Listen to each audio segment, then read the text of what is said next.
all this time, they were only talking about it could not be given on a certain date.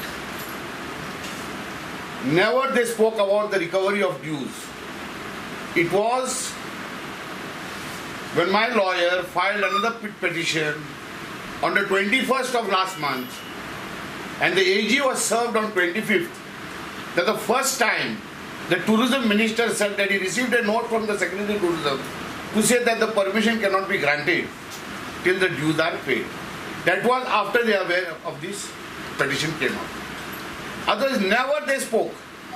And they always have, for years you have seen, they have always said we cannot grant permission for the two festivals, we cannot grant it on the same day. And on the previous day they would have granted the permission. And they were playing the same trick this time. Therefore the Percept lawyer came there. We were served in the previous day by courier to Bombay. We served the notice the previous day and they appeared. They have got interest in running the show.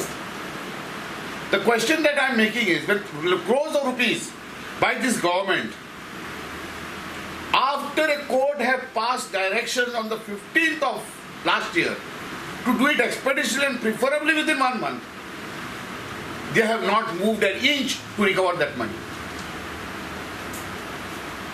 Another question that arises is, if a Goan, a common man, does not pay electricity bill of a few hundred rupees, his electricity bill is disconnected and not connected till you pay the amount, along with the fines.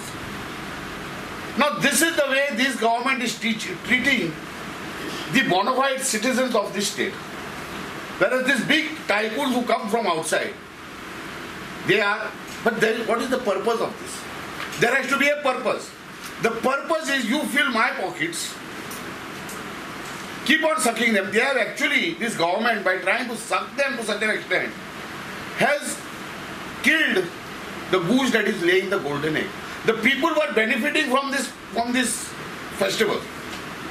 The local population, there was business and so forth. But what did they do? This festival was in fact brought by the Congress government.